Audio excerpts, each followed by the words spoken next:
Report no signs of danger in the pass nearby. I will arrange patrols to ensure it stays that way. What's going on, everybody? Welcome back. Got done with our playtime sexy time with Sarah. Got her little side stuff out of the way. I don't know if we'll have anything more to do for her later.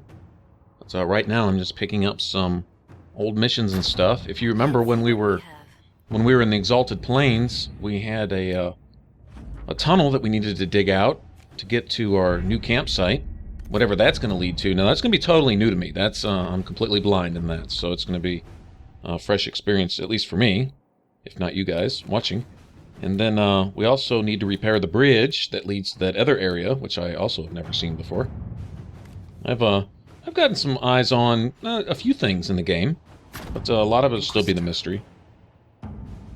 I did mess around a lot in the Western approach on a previous character, just playing around and doing some exploring and stuff, and you know, found the shards there and the Astrarian puzzles and stuff like that. I'd like to head there next. I had no idea Lady Beverly was one of your people.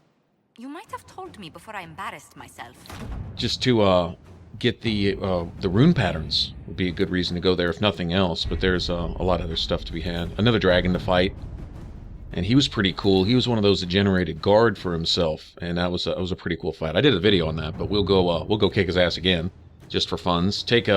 Probably take Iron Bull with us this time, you know, so he can get a little taste of dragon fight. It's fun listening to his dialogue while you're fighting a dragon, because he's like really getting off to it. That's like his thing, you know. So anyway, let's rebuild this bridge and get our campsite unlocked and all that kind of stuff.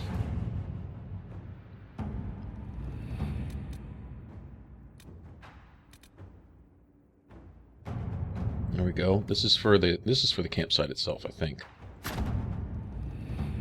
Doesn't really matter. It essentially lets you unlock these just basically for free. Just instantly. You don't have to wait like, you know, 15 minutes or a day or something like that for it. It's just kind of an automatic thing.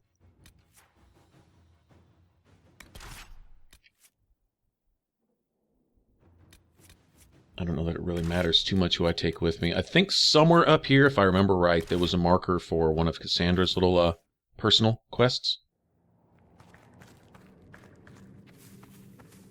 So we'll try to take care of that too. I don't think there's anything for Blackwall here. I don't think he has any treaties or anything. I believe the Western approach, though, there are a couple things there for him.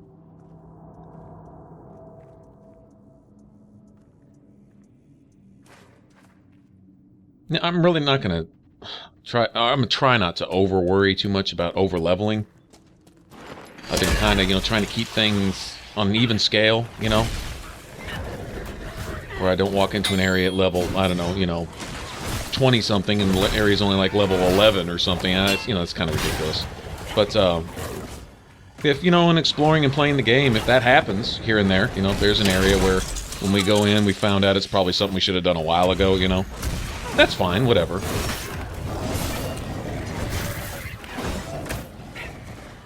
Like to run around and see things and do things.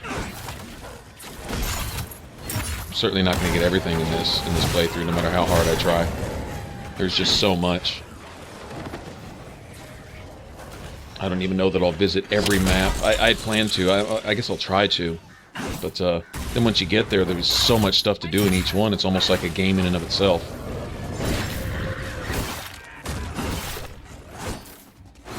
These guys, these are a step up from baby dragons.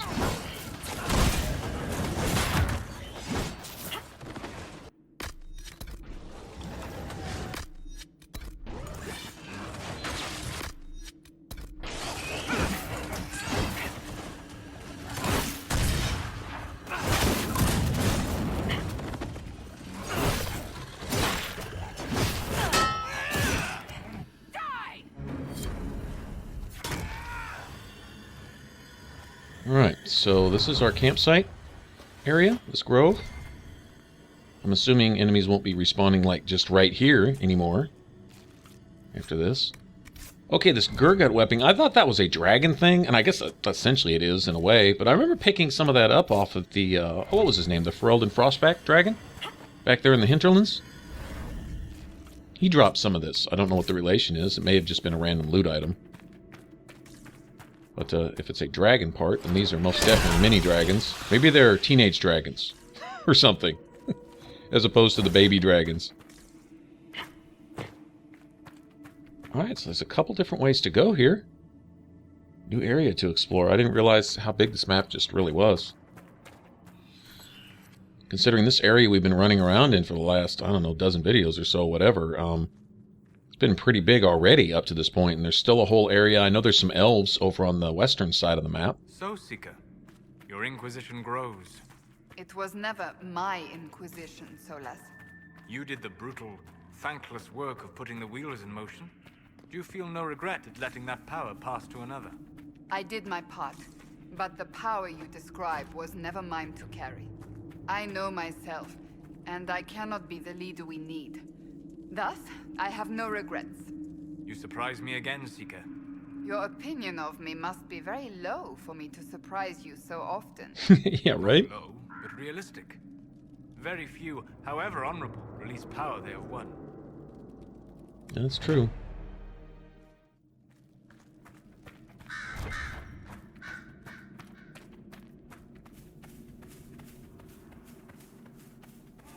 Alright, so let's look off. I really like the way that they did these maps.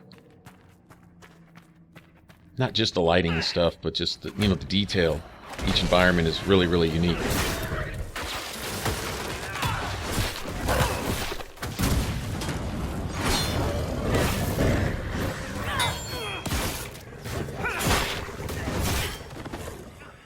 These dudes are pretty stout, man.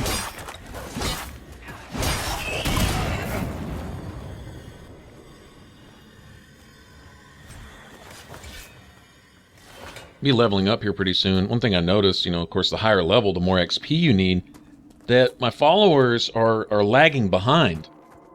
Essentially, I guess, you know, you level at a certain point, and then, I don't know, it seems like you have to get about, I don't know, third or halfway through that level before everyone else catches up. I don't know how exactly they're adding up the XP and stuff between party members and things, but it seems like I'm a good half level or so ahead of everyone else. So I'll level up here, and of course the more experience you need to level, then the longer it's going to take for followers to catch up. I imagine getting into the 20s, it may take, oh geez, tens of thousands of XP just to get your followers to level up with you, you know.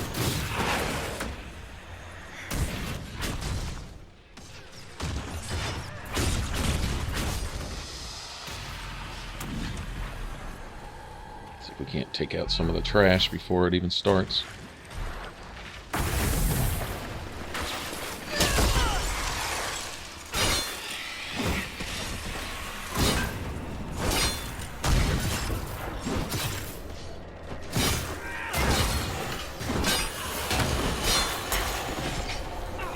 Oh wow, there's a bunch of these guys. I hate... These are as bad as archers. They're the demon's version of archers, essentially. I honestly hate these even worse than the little shrieky guys that throw the icicles at you. Oh wow, okay, that was an epic fail. I should have used a potion a long time before that. Oh well. We're almost done here, it's no biggie. It's embarrassing getting knocked out when I know I probably shouldn't have, but it's survivable as long as the whole party doesn't get wiped.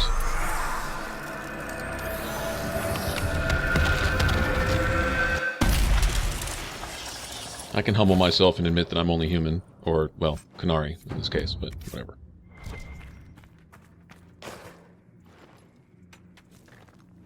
Alright, so the materials that were rare or non-existent altogether in previous maps now are becoming as common as iron.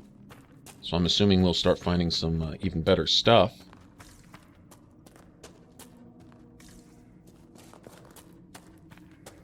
I believe it was the Empire du Lion, or however the hell you say that, but the snowy, icy area where we'll find a lot of Red Templars. There was a lot of Silverite there, and Silverite, especially the Fade Touch Silverite, is a pretty good stuff. There, I've heard something. It was a comment that one of you guys made in one of the very first ones. I'd probably have to go back to the first, I don't know, 5 episodes or so. Or it might have just been one of the random videos on the other just random Dragon Age playlists. Maybe it was a crafting one. Anyway, someone made a comment about using Silverite and you can make equipment become cross-class. In other words, like you can make mage gear for your warrior and warrior gear for your rogue and things like that. And I don't know exactly how handy that will be. It depends. I'm leaning strongly towards going more for cunning and maybe even willpower. Of course, willpower raises attack, but so does strength, you know, so strength and cunning, if that's possible. It seems like strength and constitution pretty much run hand in hand, and cunning and dexterity, of course, run hand in hand. Lots of dead for some knob's war. But if I can throw some cunning in, anything critical hit chance or even critical damage. I mean, the damage doesn't come into play as often if you're not hitting criticals as often, so I'd probably prefer critical chance. If I had to choose between the two, I'd go for critical chance. I'll take doing just a little less critical damage a lot more often over doing really high spike damage seldom, if that makes sense. Like, I'd rather pull off, say I'm doing 100 damage, I'd rather pull off a 500 critical 5 times than a 700 critical twice, for example. So I'm thinking a critical chance first, then critical damage second, and of course strength is always good, because that's just your base damage, that's just your attack. And attack in this isn't, previous Dragon Ages it seemed that attack was your chance to hit, and damage was kind of calculated separately. Whereas in this one, attack is essentially your overall base damage, or damage modifier. In other words, if my sword does 100, but I have an attack of 50, then I think my sword does, like, I don't know, 150 or 125 or something. Don't know the numbers exactly, how that works, but apparently attack is, I don't know how hit chance factors into that either, but it does have to do with your overall damage, period.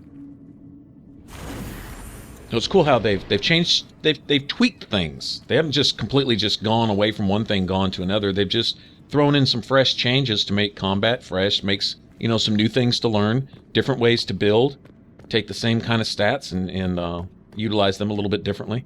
Okay, now this, I'm really embarrassed to admit, this took me a while. I'm going to be editing out a lot of my mindless wandering, looking around for clues and stuff. I mean, it was an obvious puzzle, right?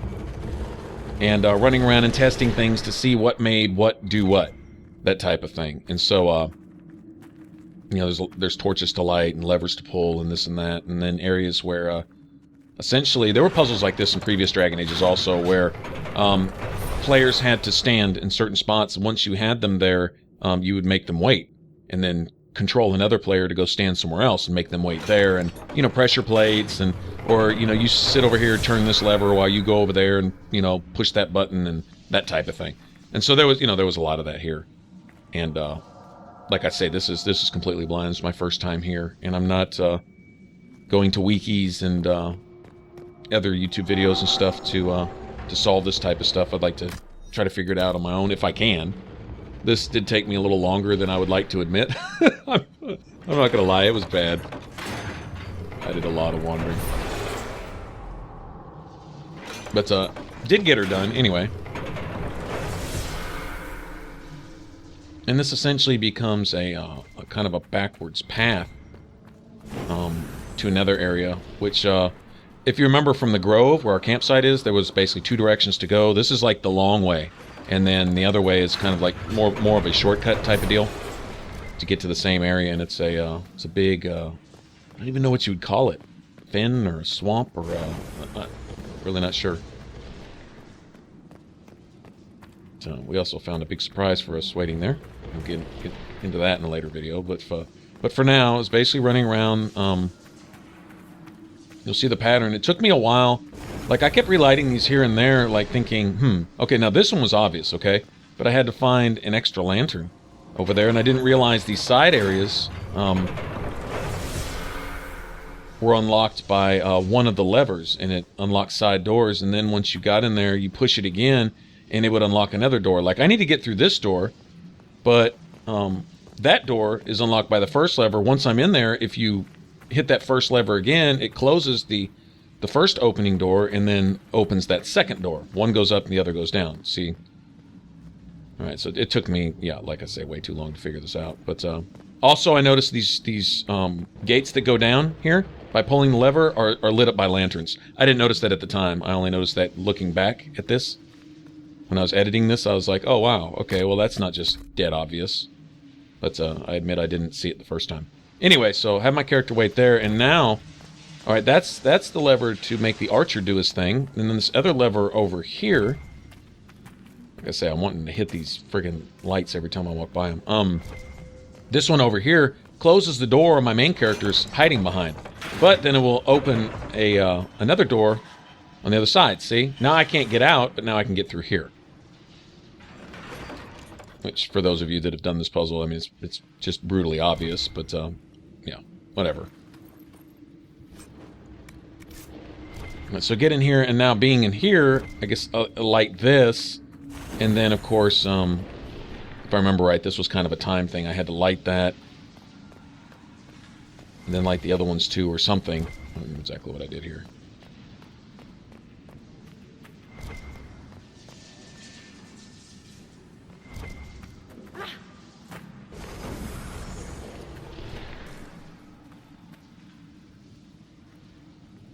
Oh, that's right. That's right. I need to get in here. There's one last thing to turn. And duh. Okay. So, in closing the other door, it opens this one and opens that secondary door inside that other room. Anyway, get in here, so, alright, you know, like I say, a long time figuring it out. Alright. And it'll only stay down for a second, so have someone waiting by this lever.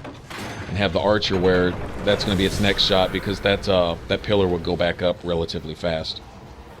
Which I learned the hard way the first time, and then I was like, okay, well, I'll just have Cassandra just wait right here. Have Sarah turn it again, and then he'll be able to hit it immediately. And that's it. That's the puzzle. Alright, and if I can get somebody to let me out of here.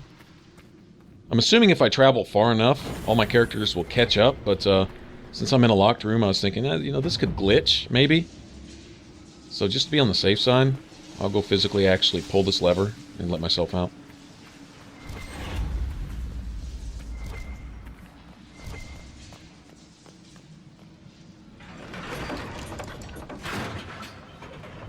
So yeah, a lot of fumbling and bumbling, but eventually got it done, so that's all that really matters, I guess.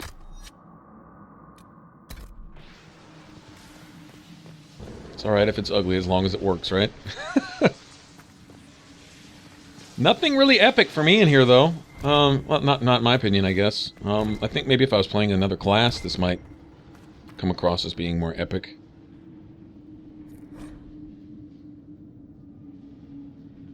Lots of elven lore. I mean, obviously, of course, this is the land of the elves.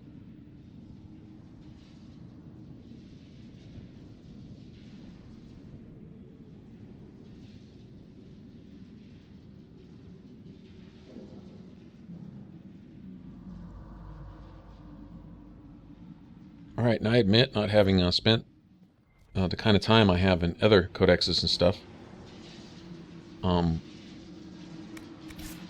that I'm not really all that familiar with the elven lore, honestly. Really not. Well, that's probably not good news. Got one of these guys. Okay, well, past experience has taught me to get rid of the archers first. The minions, then we'll deal with Mr. Arcane Horror Lips over there himself.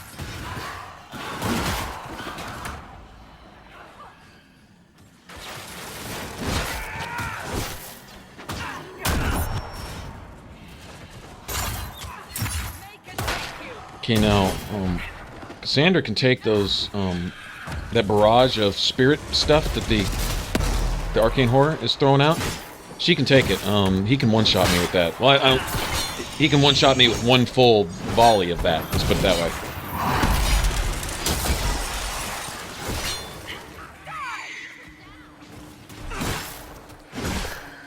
I know nobody from BioWare is listening right now, there's something I would like to pass along from the way I like to play. Now, this is just me, all right? And I wouldn't expect anyone to ever cater anything to just, you know, just one player. You try to meet everyone's needs. And that's usually a pretty hard thing to balance in and of itself. And they did a wonderful job with that here, right? Not knocking it. But one thing I would have liked is I know one thing they tried to do. In order to complete the game, they didn't require you to go to every area. Like if there's a particular area you don't like, and I believe this is paraphrasing the words of Mike Laidlaw himself, something along the lines of if say you don't really like the snowy areas or you can't stand the desert, then you don't have to go there to get through the main story. These are all essentially optional areas. Now, they all have their own story, and it ties into the main story, not to mention the codexes and things you find to learn more about the lore and history of the game and all that. I mean, you know, if you want the whole picture, you got to go, you have to look at the whole picture and go everywhere. But it's not necessary. And so, essentially, a lot of these side areas, you don't really have to essentially go here at all. But if you want to, you're going to way, way over-level for the game. I almost want to slap myself for saying this. There's almost too much XP in the game, in a sense. I mean, once you get to, say, the mid-20s and you're trying to, you know, push that one extra level, you're going to wish you had XP. But getting up to that point, you wind up, you know, level 18 in the level 13 area just because you're trying to see everything. And it becomes, for those of you that like a challenge, you know, when you're 4 or 5 levels over, one level makes a huge difference. When you're 4 or 5 levels over, it becomes almost mind-numbingly easy regardless of what difficulty you're on. There, one of the rogue Templars. All right, that cool. We found it. This is the thing for Cassandra. I believe there's at least one, if not 2 more groups of these guys in the Western approach also. We'll try. We'll try to at least get the companion quest done. At least that, you know, if we're not doing everything, at least get those done, and maybe some main story stuff in each map. Like here, you have the deal going on with the fort, which I don't know what that's all about. I just know there's something about. What was that? That didn't sound good. I see more mini dragons over there too. But we've got one like sub quest or side quest, whatever you want to call it, lesser storyline going on with the fort and some commander there that we're supposed to talk to, and I don't know how that plays into everything. But then you also have the elves here, and we can meet the elven keeper and do some stuff for him. And I did touch on that a little bit on another character, so I have some idea what to do there. I know part of it involved chasing this golden hollow all over the place. That was interesting. It was basically herding the hollow. It's pretty funny. Funny, actually.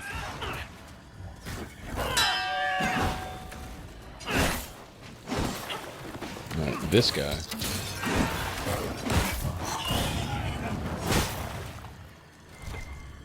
Hopefully we don't get clicked on by 4 or 5 of these guys again. I do have a feeling that all this is going to come in handy, though. These Gurgut webbing things. We're going to want these. I have a feeling I'm really going to want a fade-touched version of that. Don't know what for. I have no idea exactly what it does right offhand, but...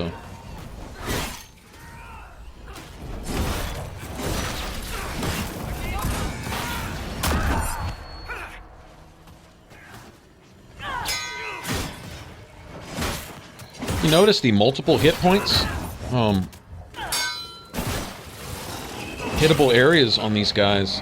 You'd think that the greatsword would be able to hit multiple ones of those at once. Doesn't seem like it does. Maybe it is, but I don't see multiple numbers popping up from multiple targets getting hit. It seems like you just hit one or the other. I guess it just gives you an option to aim at a particular body part. Maybe.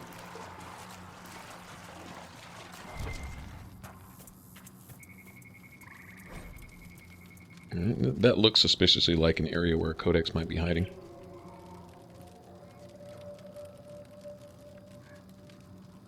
Now this right here, this is one of the things I love about like Skyrim and Fallout and those type of games, is the little sub-stories, the stories that don't necessarily go anywhere, but they give life to the environment. Like, you kind of get a glimpse of some person who's long been dead and gone, but their little own personal story, their little experience, their little something that can tell you a lot about that area.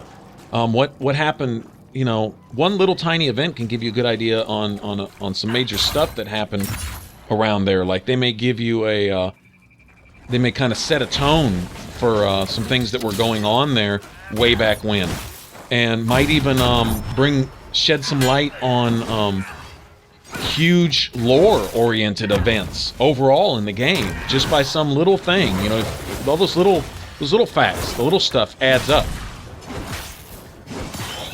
I'll tell you what, the involvement of one person in one way or another in events in history can completely change that history. I mean, if you think about it.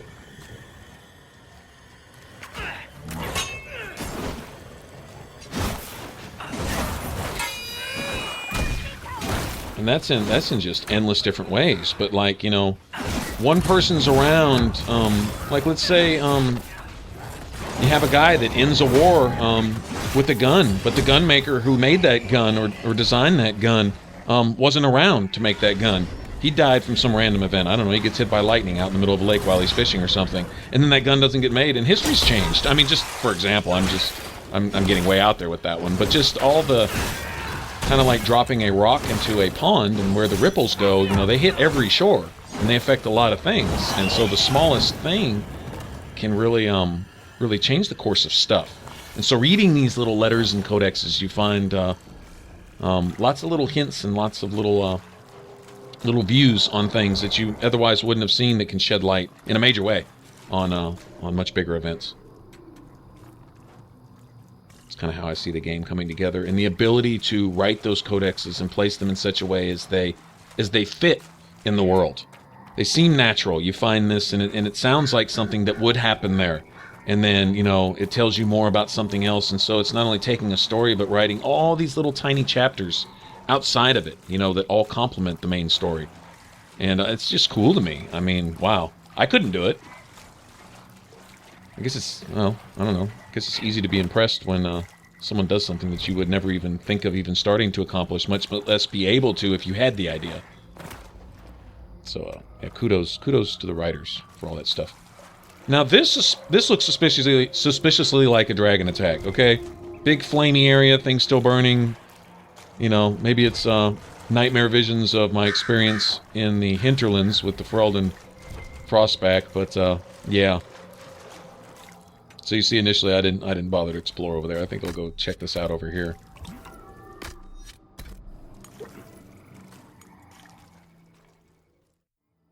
Alright, good save spot, I think. We've done enough traveling there. I don't want to lose any of that. Alright, let's see.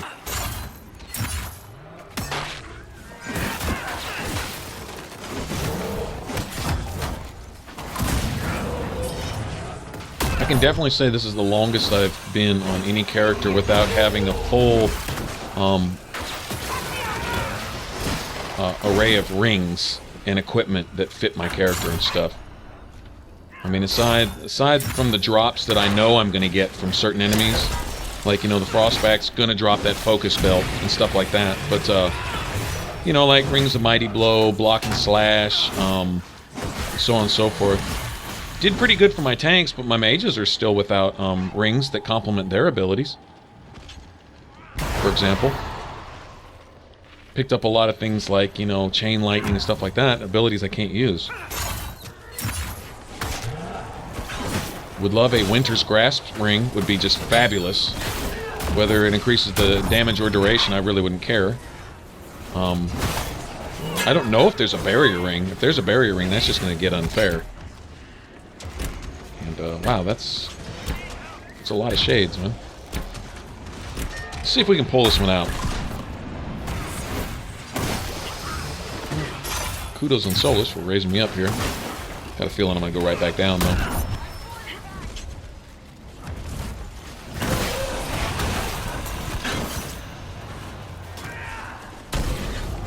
Solus is just handling up with those barriers, isn't he?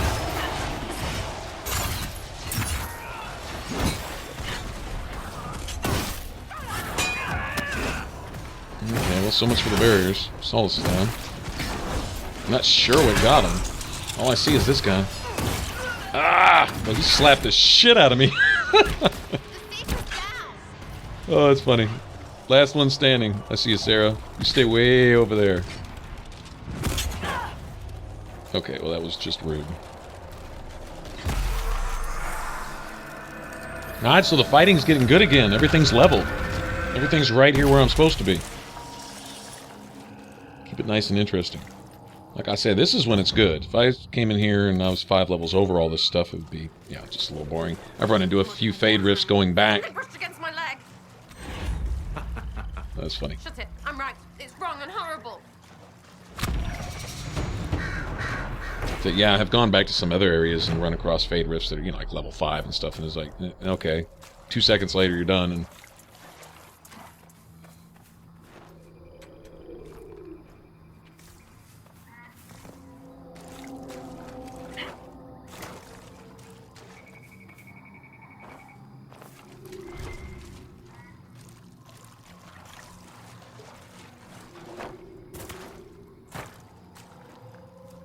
I would love, I brought this up before we were doing the dead hand puzzle.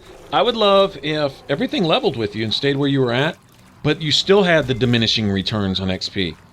Like, at some point, let's say I'm in a level 13 area that wouldn't be giving me XP. Well, and let's say I'm level 20, okay? Make it a level 20 area, but give me level 13 XP. In other words, if the XP diminishes for balance of the game, keep that diminished XP, but don't ever let anything stop leveling with me. In other words, if you want to set an XP cap for certain areas to keep the game balanced, that's great. Keep the XP cap on certain areas, but don't make a leveling cap on the creatures I get to fight, if that makes sense. That would be awesome. That would be absolutely fabulous.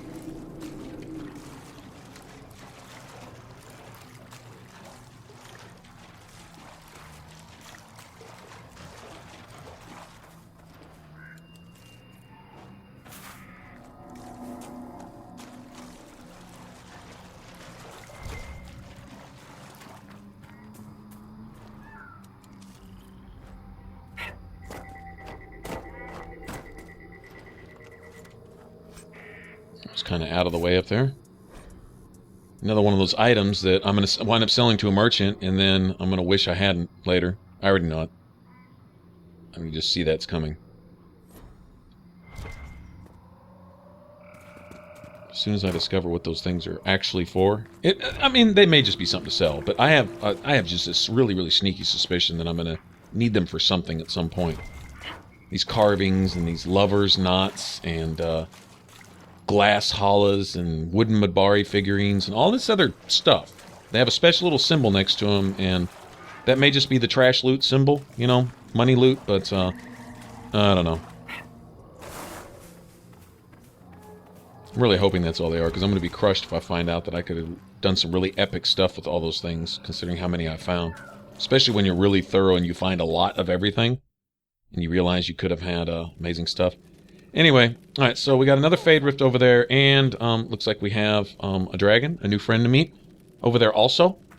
And so I will make that a whole separate deal, and we will head back there just for that. Alright, we will do that in the next one.